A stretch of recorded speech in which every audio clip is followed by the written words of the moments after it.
aquí estamos nuevamente en Cultura Animal. Hoy nos hemos traído un escritor, pero sobre todo nos lo hemos traído porque es filósofo. Es mi filósofo de cabecera, Juan Carlos Vila Alonso. Bienvenido, Juan Carlos. Muchas gracias. ¿Quieres que descubramos al canal nuestra relación? A mí me parece bien. Tú verás. Pues es mi marido. Y su chofer. Y mi chofer, porque no sé conducir, ya puestos a contar intimidades. Y le he pedido a Juan Carlos que nos acompañe porque a mí, como persona antitaurina, como les pasará a muchas de ustedes, me salen muchos vídeos de el filósofo Sabater.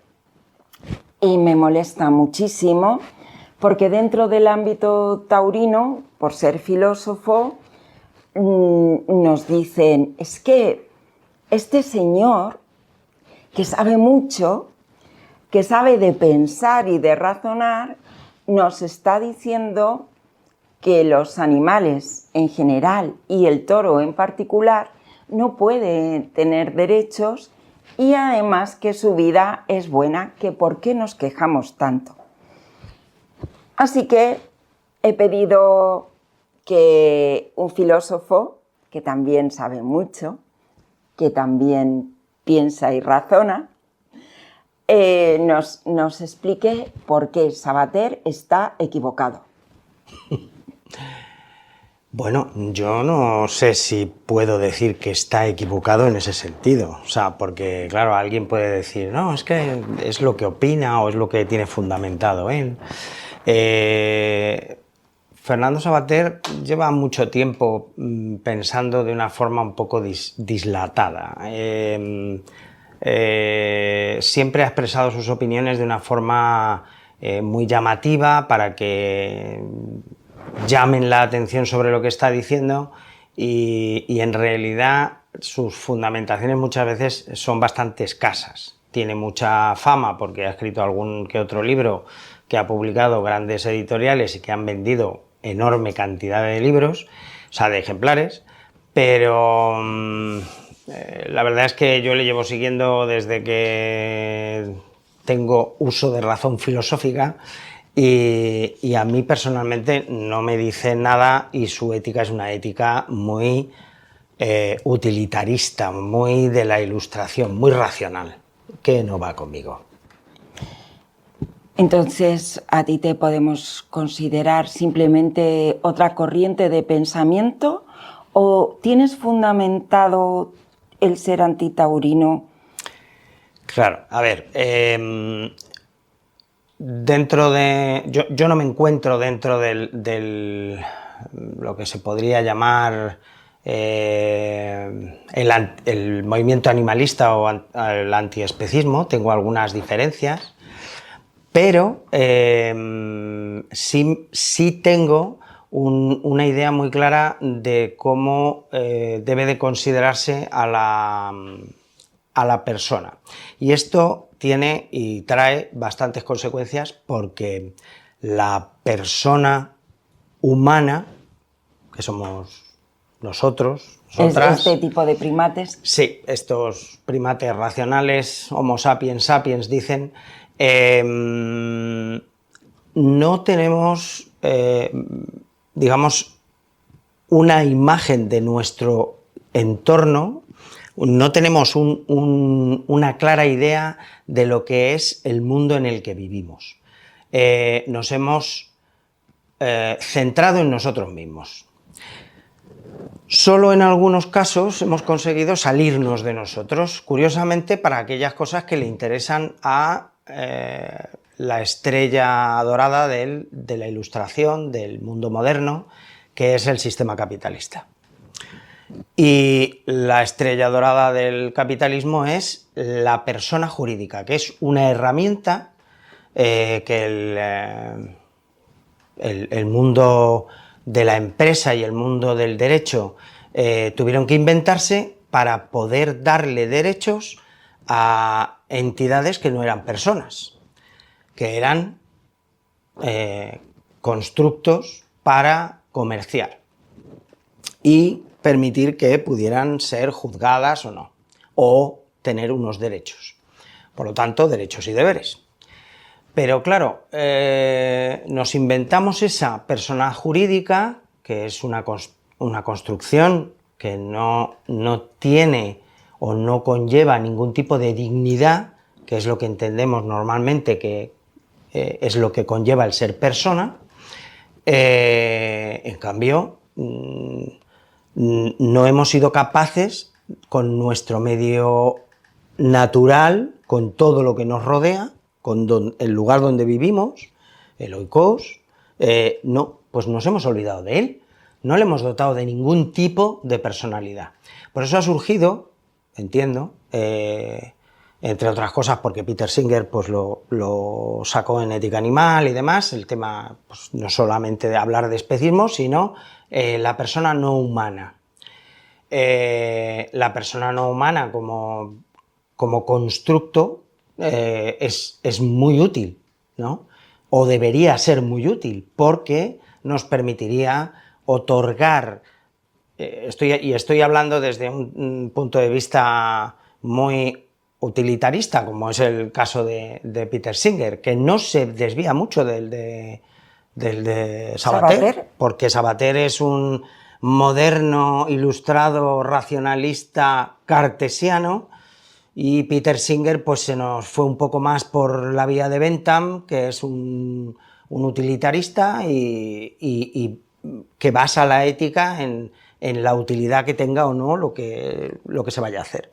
En cambio, Peter Singer es un pilar del pensamiento antiespecista. Porque ha fundamentado algunas cosas que no se habían tocado, como es el caso de la persona no humana.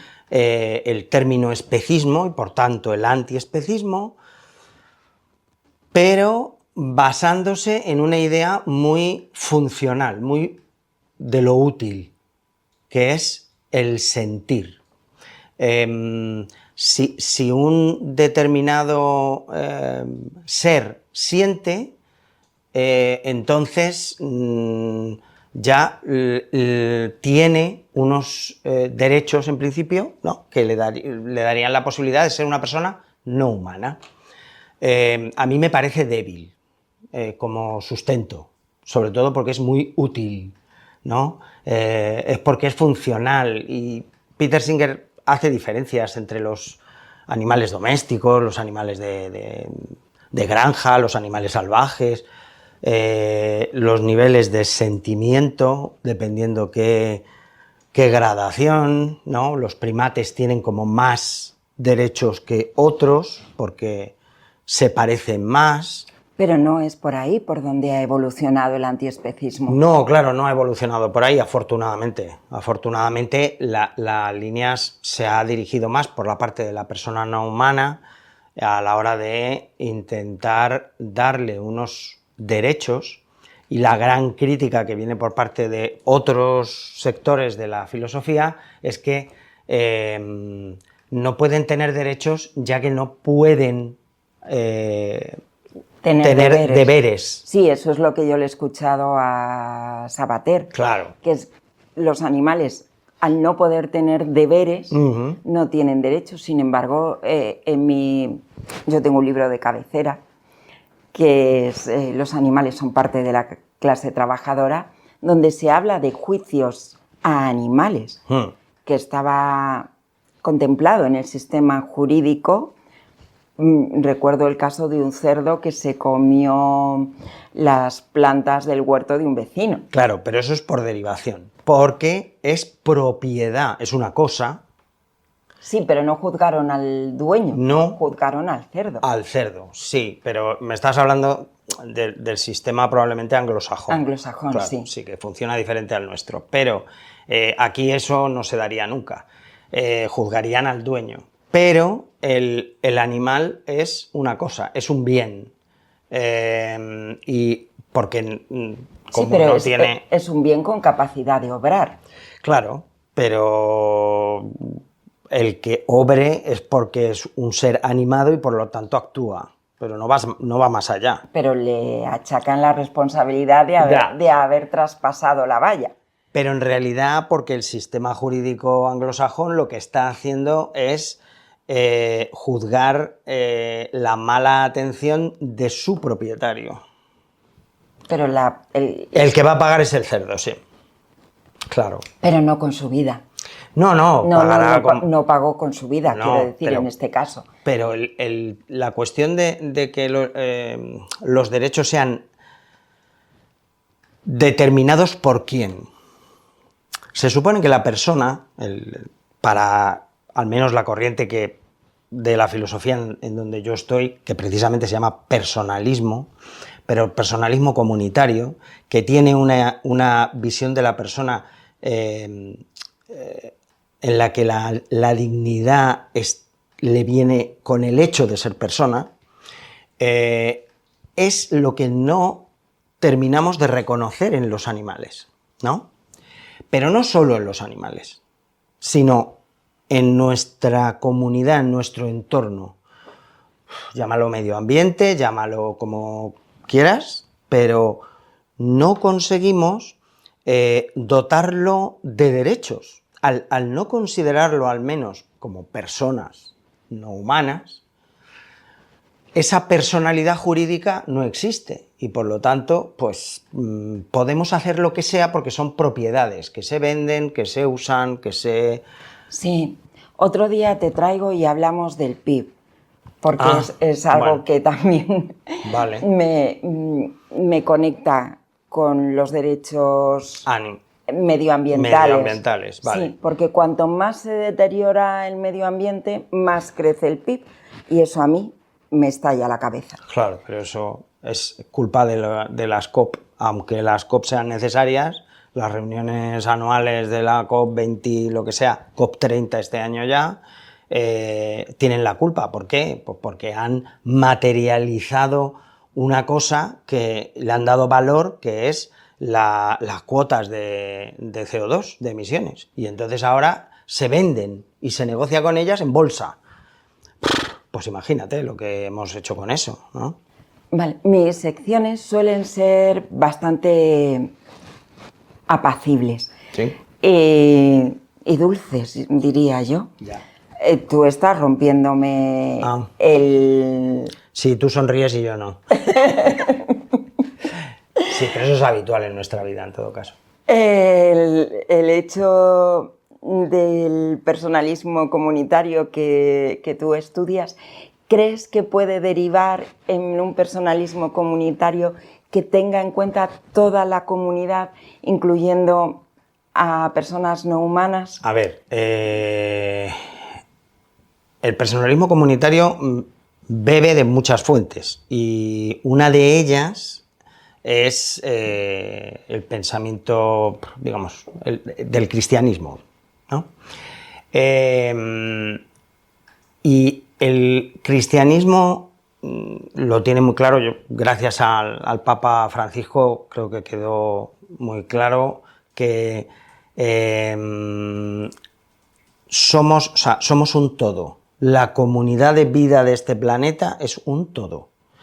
Y no podemos desarrollar una ética que se corresponda, ya sin hablar en términos religiosos, sino en lo que es a nivel de la ética, porque obviamente pues hay gente que cree y gente que no, o gente que tiene diferentes creencias. Entonces, hay algo que puede ser común, que es esa ética probablemente común, de que el mundo en el que vivimos es uno y es uno con nosotros, o sea, que todo lo demás son otros.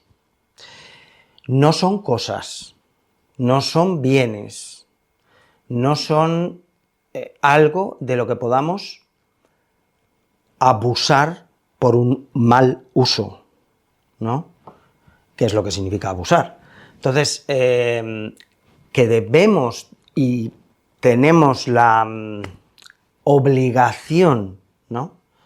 de convivir con ellos y ellas, convivir de forma que dotándolos de derechos, ya que funcionamos en una sociedad que está basada, es una sociedad jurídica, ¿no? O judicializada y bueno, como se diga. Le preguntamos a Lola. La cuestión es que no podemos mantener un mundo en donde solo nosotras y nosotros seamos sujeto de derecho, ¿vale? El problema es que, claro, pues tanto Sabater como Singer pueden afirmar que una persona que no siente o sea, que ya no siente ni padece, o alguien que ni siente ni padece, puede perder el hecho de ser un sujeto.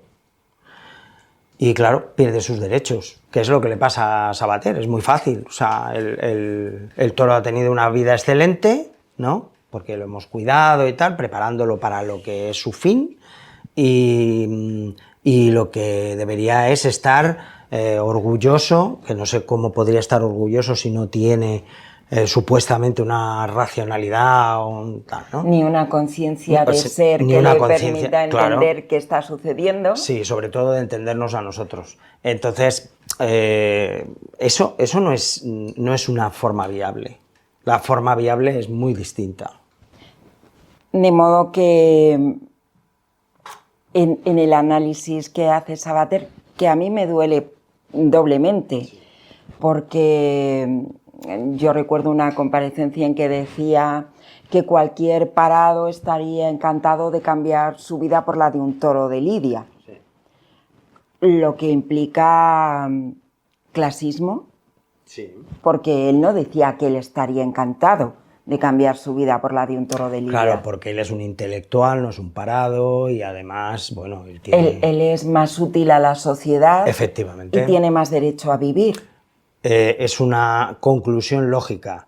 Ese es el problema de la modernidad, que nos ha llevado a donde estamos. Nos ha llevado a Gaza, nos ha llevado a los Rohingya de Birmania, nos ha llevado a los problemas en el Congo. En el Congo, da lo mismo, pero nos ha llevado ahí, a que en realidad nos dé igual, mientras a nosotros no nos afecte. Y son gente prescindible, personas humanas prescindibles. Pues ¿cómo no van a ser prescindibles las el resto? Personas no humanas. Los orangutanes, los ríos, las montañas, el aire, el agua, el mar, el océano, que está lleno de nuestra basura. Los insectos que están desapareciendo. Claro, y ellos tienen derechos, les reconocemos, no es que se los demos nosotros, sino que reconocemos los derechos que tienen. Que no tienen deberes, efectivamente, porque lo de derechos y deberes es algo que va intrínseco en todo caso, con la persona humana. Luego ya veremos qué nos depara el futuro cuando sigamos avanzando en conocer mejor la comunicación en determinadas especies, pero básicamente los animales con derechos es algo que debería caer por su propio peso. ¿Por su propio peso lógico? Lógico, racional, de una racionalidad cordial, o sea, de una racionalidad que sale del corazón, ¿vale? No de la razón fría matemática de la Ilustración. Descartes era un señor muy poco aconsejable. Vale. Pues muchas gracias, Juan Carlos, por tus respuestas, que no eran las que yo esperaba. No, pero ya me lo temía. Sí. Así que... Lo de dar sorpresas es algo común sí. En nuestra vida. Así que muy amable por estar aquí. Nada. Espero no haber asustado a nadie ni... Bueno, pues ya se verá. Ya veremos. Los comentarios lo dirán. Sí, sí, si hacen comentarios, yo estoy dispuesto a responder y dar respuesta, señal y demás a todo lo que sea. Sí, y bibliografía. Eso, también. Muy importante. Pues hasta aquí hemos llegado. Este sí ha sido un programa breve de cultura animal.